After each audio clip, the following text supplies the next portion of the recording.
नमस्कार दोस्तों, मैं रविंद्र रावत आप सभी का दोस्तों आज के इस एपिसोड में हम चर्चा करें जब सूर्य फर्स्ट हाउस का क्या हो किन कारणों से वो ग्रह या वो सूर्य अपना पॉजिटिव या नेगेटिव इफेक्ट और पहचान बताऊंगा कि किस जरिए आपका मूल्यांकन कर सकते हैं। लेकिन ये सारी चर्चा करने से पहले मैं आपको याद दिला दूं, अगर आपने अभी तक हमारे चैनल को सब्सक्राइब नहीं किया है तो प्लीज पहले उसे सब्सक्राइब करें और बेल बटन को जरूर दबाएं ताकि हमारे द्वारा जो भी वीडियोस अपलोड हो। तो दोस्तों शुरू करते हैं। दोस्तों लाल किताब में बताया जाता है, लाल किताब में अक्सर आपने देखा होगा जब कोई भी ग्रह की प्रिडिक्शन की जाए तो वहां पर उसके दो फल बताए, एक शुभ और अब जब हम उसको पढ़ते हैं तो पढ़ने के बाद कंफ्यूजन और पैदा हो जाती है हमारे लिए वो ग्रह शुभ है या अशुभ है। तो आज हम लोग इसी बात पे सारी चर्चा करें। दोस्तों सबसे पहला पार्ट होता है प्रिडिक्शन। तो पहले आप प्रिडिक्शन इसकी सुनिए। जब कुंडली में सूर्य फर्स्ट हाउस में होता है तो ऐसा इंसान अपने जीवन में हमेशा अपने नेतृत्व के कारण, ऐसे इंसान के पास लीडर क्षमता हो को हमेशा शुरुआत से लेके एंड तक पूरा फिनिश कर। ऐसा इंसान बहुत रूल रेगुलेशन वाला हो, उसके जीवन में जो भी चीजें आती हैं उसके लिए वो पूर्ण रूप से कर्मठ। ऐसा इंसान अपने जीवन में कर्म को प्रधानता दे। उसका स्वाभिमान, उसकी सेल्फ रिस्पेक्ट हमेशा लोगों को प्रेरित करती है। ऐसे इंसान की आंखों में ऐसी चमक होती है जैसे एक शेर की आंख। ऐसा इंसान हमेशा फिट फाइन रहने की कोशिश करता है।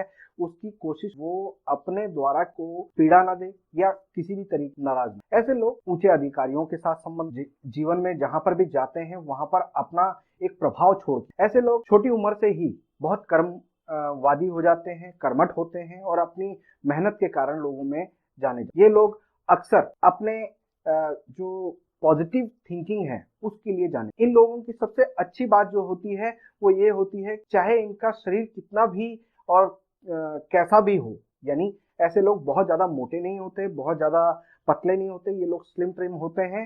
ये लोग अपने इस शरीर के बावजूद लोगों पर ऐसा प्रभाव डाल, प्रेजेंस ही लोगों को प्रभावित कर दे, लोगों को दबा। अपनी लीडरशिप के कारण ऐसे लोग हमेशा अपने ग्रुप में एक शेर की भांति नजर आ। दोस्तों जैसे शेर जंगल में अकेला होता है, तरह से ये लोग भीड़ में अकेले होते हैं। इनके बहुत ज्यादा मित्र नहीं होते, लेकिन जो मित्र हो बहुत खास, अपने पुराने रीति रिवाजों को फॉलो करने वाले होते हैं।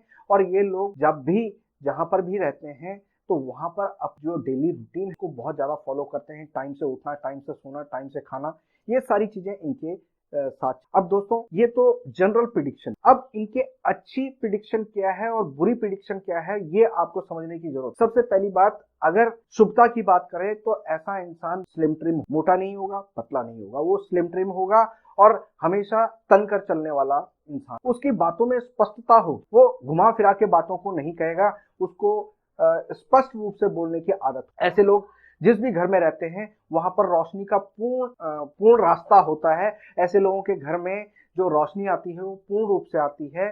और ज्यादातर ऐसे लोग फेसिंग घर में रहते हैं, लोगों के घर में आंगन ज्यादातर, ये लोग माता पिता के लिए पूर्ण रूप से समर्पित, इज्जत करना, एक पॉजिटिव अपना अप्रोच रखना, ये तरफ में होता है। पूरे तरीके से ये लोग अपने जो रस्म और रिवाज हैं उसको फॉलो, कुछ अलग हटके करने योग के नहीं। तो ये पॉजिटिव इफेक्ट। ऐसे लोगों की आंखों में अक्सर, आंखों में या गर्दन में तिल हो तो दोस्तों ये इनकी पॉजिटिव की। जब हम इनके नेगेटिव की बात करें तो ऐसे लोग बचपन में ही इनके सर पर चोट लग जाती, चोट का निशान सर पर साफ न। ये अपने भाई बंधुओं के साथ या तो झगड़ा करते हैं या उनके द्वारा इनके साथ झगड़ा हमेशा पैदा रहे। जब अशुभ की बात करते हैं तो ऐसे लोगों को अक्सर गाली देने की आदत होती है। वो जब भी कोई बात करेंगे तो हेल्पिंग वर्क की तरह से एक गाली नहीं। इनका रिश्ता, इनका कहीं पर भी शादी या सगाई की सिचुएशन बने तो वहां पर रिश्ता टूटने का योग बनता है।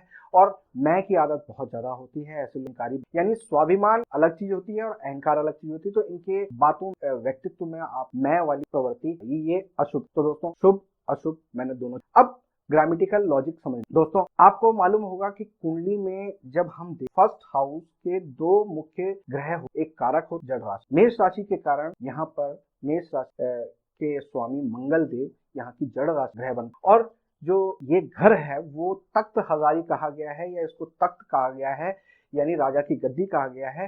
तो ये जो ग्रहों के राजा सूर्य हैं उनका तख्त है, यानी यहाँ पर सूर्य की। यानी जब भी हम कुंडली को कहीं पर एनालाइज करेंगे तो सूर्य को और मंगल को अप्रत्यक्ष रूप से हमने यहाँ पर सम्मिलित भी प्रिडिक्शन करनी है। उसमें सूर्य और मंगल का जो उस ग्रह से कॉम्बिनेशन होता है उसके हिसाब से प्रिडिक्शन। अब आपका अगर यहाँ पर सूर्य पहले घर में बैठा हुआ है तो आप ये मान के चलिए कि अब यहाँ पर दो सूर्य और मंगल, और यानी मंगल जो हनुमान जी और जो सूर्य है वो नारायण, वो राम विष्णु के अवतार है। तो इन दोनों के कॉम्बिनेशन से अब पूरे जो उनके व्यक्तित्व को हम लोग मानवन उनका चरित्र रहा है, दोनों बहुत साहस, बहुत पॉजिटिव माइंड और हमेशा इंसाफ के लिए लड़ने वाले माने। तो इस तरह का नेचर इन लोगों का पहली बात। अब ये खराब किस तरह से, तो यहाँ पर आपको जो ज्योतिष का रूल है, खासकर लाल किताब में जो रूल बताए गए हैं वो मैं आपको यहाँ पर बता रहा हूँ। देखिए, कोई भी ग्रह उसकी एक बुनियाद, उसकी एक जड़ हो, वो जड़ उसकी 9th हाउस। जैसे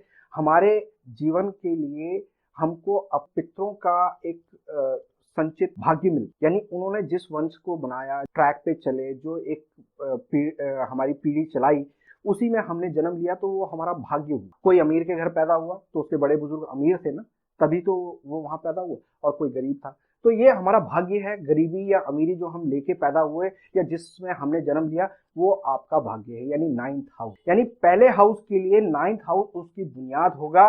अब बुनियाद में जो ग्रह होगा, अगर आपका वो खराब है, किसी भी तरीके से आपका वो खराब हो जाता है, तो आपके लिए वो आपका लगन का ग्रह है, वो अपना पॉजिटिव इफेक्ट नहीं, यानी जो मैंने नेगेटिव वाले पार्ट कहे वो सारी चीजें उसके ऊपर लागू। दोस्तों, कोई भी ग्रह जो 9th हाउस, वो एक तो भाग्य योग से खराब होता है और एक कर्म योग से खराब। भाग्य योग का मतलब क्या हो कि मान लीजिए कि लगन में सूर्य बैठे हुए हैं और 9th हाउस में शनि बैठे हुए हैं, जो परस्पर आपस में शत्रु हैं, लेकिन ये भाग्य से मिल गया, यानी अब शनि की जो अवस्था है वो भाग्य से मिल गई। शनि की जड़ें खराब हो रही हैं, शनि खराब है कुंडली में, तो अब सूर्य को भी खराबी की लक्षण मिलेंगे, लेकिन हम कर्म योग के द्वारा उसको खराब। कर्म योग क्या है? कर्म योग ये है कि 9th हाउस शनि को, पहले तो आपको समझने की जरूरत कि 9th हाउस में शनि धर्मी है। अब ये कसम खाकर बैठे हुए हैं कि वो खराबी नहीं करेंगे, लेकिन शर्त एक रखी कि अगर आपने शनि को छेड़ा तो शनिदेव यहाँ पर खराबी कर देंगे और उसका सीधा इफेक्ट सूर्य। यानी कहने का मतलब ये है कि 9th हाउस में बैठे हुए शनि की पहले आप परिभाषा, 9th हाउस के शनि के लिए कहा गया है लाल किताब कि अगर ऐसा इंसान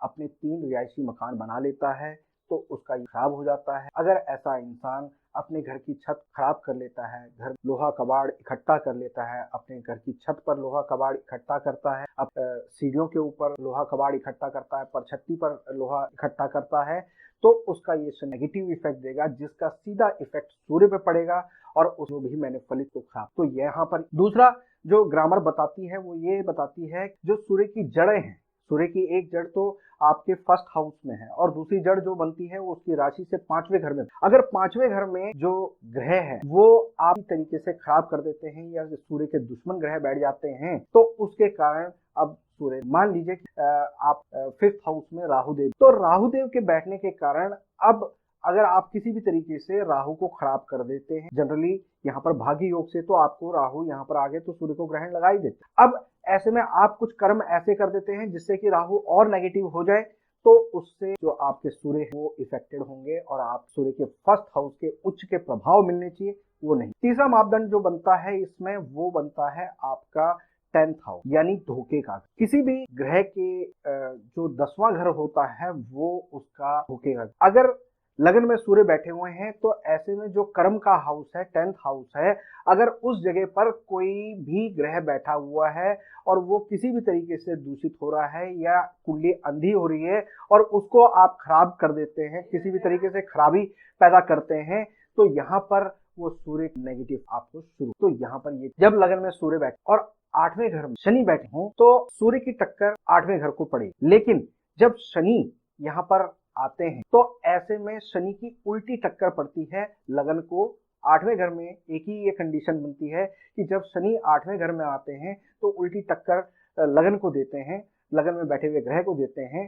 तो अगर कुंडली में सूर्य 1st हाउस में है और शनि 8वें हाउस में है तो सूर्य टक्कर ना देकर अब शनि की टक्कर सूर्य को पड़ेगी, जिसके कारण सूर्य शनि का झगड़ा होगा और सूर्य शनि के झगड़े में ग्रस्त खराब, क्योंकि सूर्य और शनि जब भी लड़ते हैं तो शुक्र पिटता है, यानी शुक्र पीड़ित होता है और शुक्र आपका गृहस्थ, आपका भोग है, आपके जीवन की एंजॉयमेंट। तो ये समझने की दोस्तों, ये मैंने आपको कुछ लॉजिक्स बताए हैं जो लाल किताब के हिसाब से, को अगर आप सही से समझते हैं तो आप सूर्य के जो पॉजिटिव इफेक्ट, फर्स्ट हाउस के जो जनरली पॉजिटिव इफेक्ट देने वाले होते हैं, उनकी खराबी से आप या इन कंडीशंस के कारण आपका सूर्य पॉजिटिव, अगर आपका वो खराब हो चुका है, ये सब भाग्य योग है, यानी जो आपको मिल गया। लेकिन कर्म योग क्या है कि आप अपने द्वारा इन ग्रहों की पहचान करें और उन ग्रहों के रेमेडीज करें। परहेज, सबसे पहली बात तो परहेज बहुत जरूरी है, क्योंकि दवा तभी लगती है जब आप परहेज को अपने, तब आपको फायदा। तो दोस्तों परहेज, जब सूर्य लगन में बैठे तो ऐसे विवाह में ज्यादा जल्दी नहीं करना। अगर ऐसा इंसान जल्दी विवाह करता है, कुछ कंडीशन जिस नहीं किया जाता है,